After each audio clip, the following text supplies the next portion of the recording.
On va entendre Alexandre Molla d'Uber. Uber que vous connaissez évidemment tous, j'imagine, leader du VTC en France et ailleurs. Alexandre, est-ce que j'aperçois Alexandre? Oui, le voilà, on l'applaudit.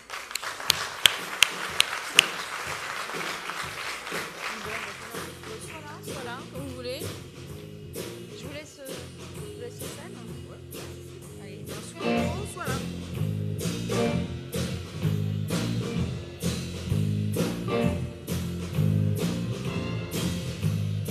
Allô.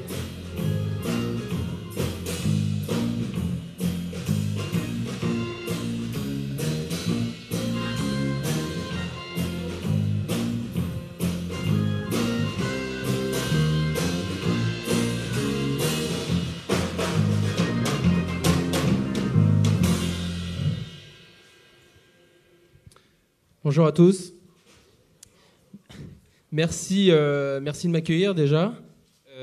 C'est toujours un honneur que de pouvoir expliquer ce qu'on fait, surtout quand on est vraiment passionné par le projet dans lequel on se lance.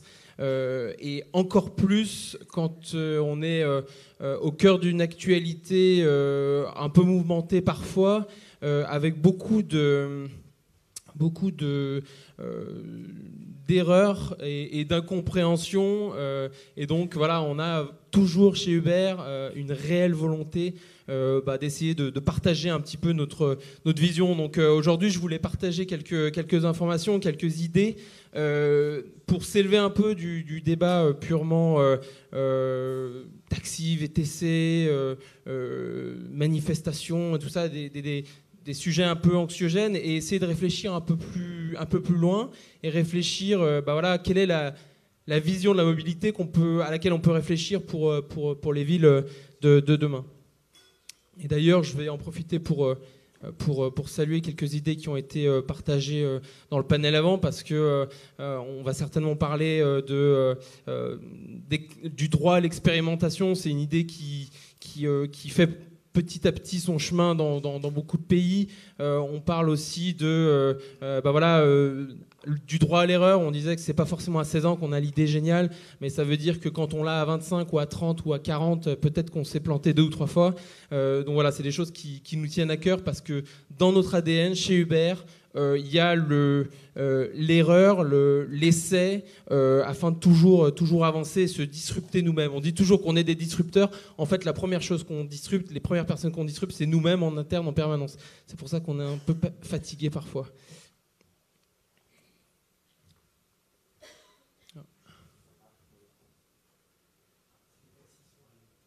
Déjà ?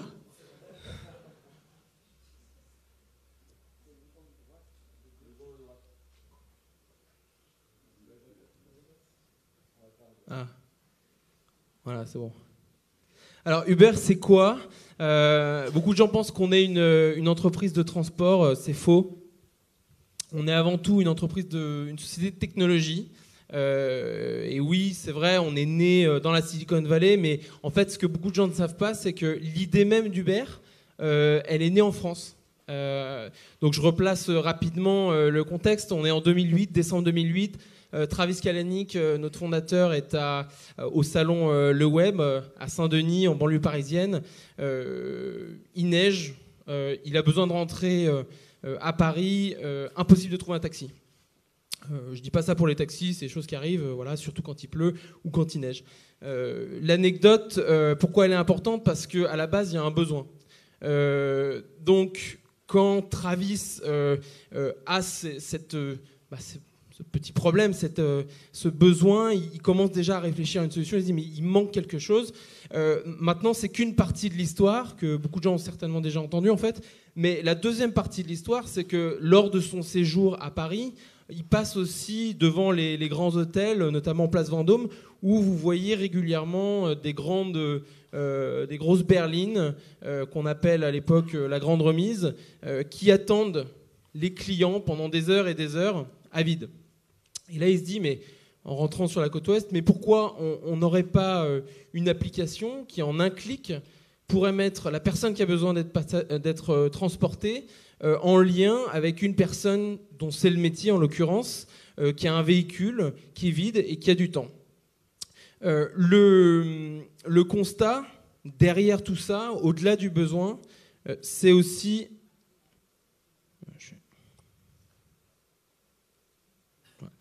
Le constat derrière tout ça, c'est aussi le fait que sur la Terre, aujourd'hui, il y a 1 milliard de véhicules qui sont utilisés en moyenne 1 heure par jour. Donc ça fait moins de 5% du temps. Donc on voit bien qu'on a une sous-utilisation très claire de l'actif existant. Donc toute l'idée d'Uber, c'est de développer une plateforme qui va mettre en relation les gens qui ont la compétence, les gens qui ont l'actif, avec des gens qui ont besoin d'utiliser cet actif afin d'optimiser l'utilisation de cet actif et également de créer des opportunités économiques pour ces personnes.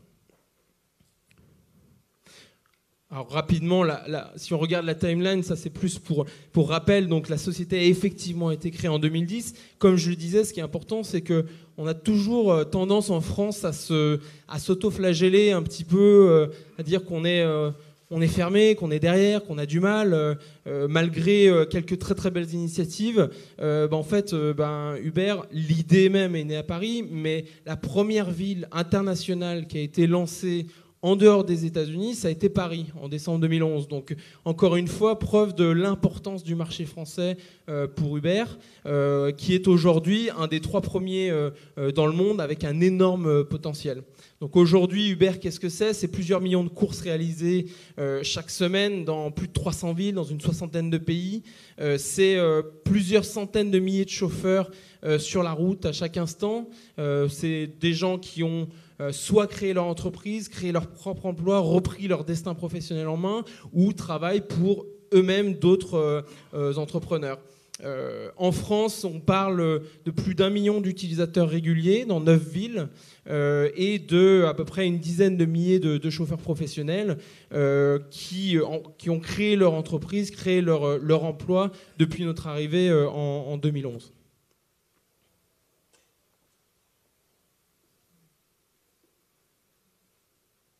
Alors Uber, c'est quoi ? Je le disais, c'est une plateforme, c'est avant tout une solution qui répond à un besoin. C'est une solution qui est fiable, sûre et abordable. Ça veut dire quoi, fiable, sûre et abordable ? Alors déjà, c'est une solution qui est extrêmement simple.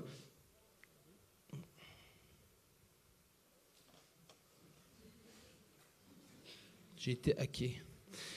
En un clic, on commande. Donc vous ouvrez votre application. Pour ceux qui ne connaissent pas, vous ouvrez votre application. Vous êtes immédiatement géolocalisé. En un clic, vous êtes mis en relation avec le chauffeur et le véhicule libre le plus proche. Donc on voit tout de suite l'idée d'optimisation de l'offre et de la demande. On profite ensuite sereinement de son trajet grâce à un système de notation extrêmement fluide et efficace.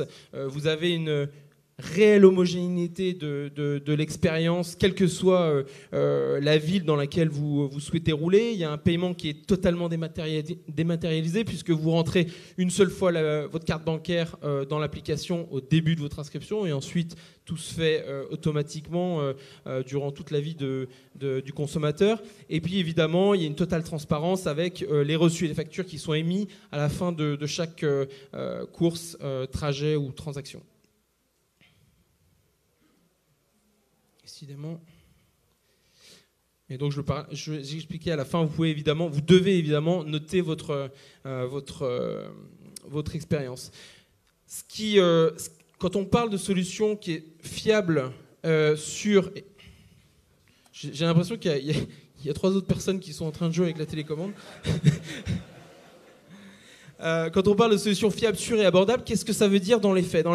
Fiable, ça veut dire que notre promesse, c'est que vous ayez une voiture à n'importe quel moment de la semaine ou n'importe où dans la ville en moins de 5 minutes en moyenne. À Paris, on est entre 3 et 4 minutes. À Los Angeles, vous êtes encore en dessous de 3 minutes. Donc vous voyez qu'il y a un sentiment d'immédiateté qui fait qu'on peut déjà réfléchir au changement de comportement induit, c'est-à-dire qu'on ne va plus réfléchir à booker une voiture à l'avance pour le lendemain ou pour dans 3 jours. On sait, parce que le service est fiable, qu'on peut booker sa voiture sur le moment, au moment où on en a besoin. Donc ça, c'est la première chose, vraiment fiable. Sûr, évidemment, c'est extrêmement important d'avoir une plateforme qui garantisse, je disais tout à l'heure, l'homogénéité de l'expérience et des standards de qualité, mais c'est aussi, on parle de qualité, mais on parle aussi de sécurité, évidemment. Donc ça passe par un screening de tous les chauffeurs qui sont sur la plateforme, ça passe par du monitoring en permanence de l'expérience qui est procurée par les chauffeurs, afin d'éviter évidemment tout débordement, puisque la dernière des choses qui pourrait arriver, c'est que les consommateurs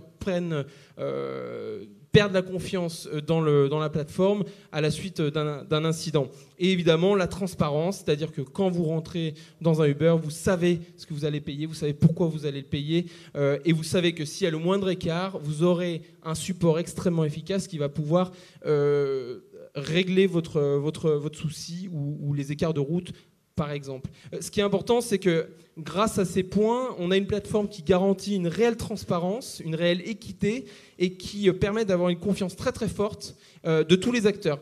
Et quand on parle d'acteurs, on parle souvent dans l'ancienne économie de clients et de fournisseurs. Aujourd'hui, quand on parle de digitalisation de l'économie, quand on parle de l'apparition de nouvelles, des plateformes numériques dans tous les secteurs, on parle simplement d'utilisateurs, parce que tour à tour, les utilisateurs sont consommateurs et fournisseurs de services. Nous, on a deux types de clients, en fait, si on veut réfléchir à la manière dont on fonctionne.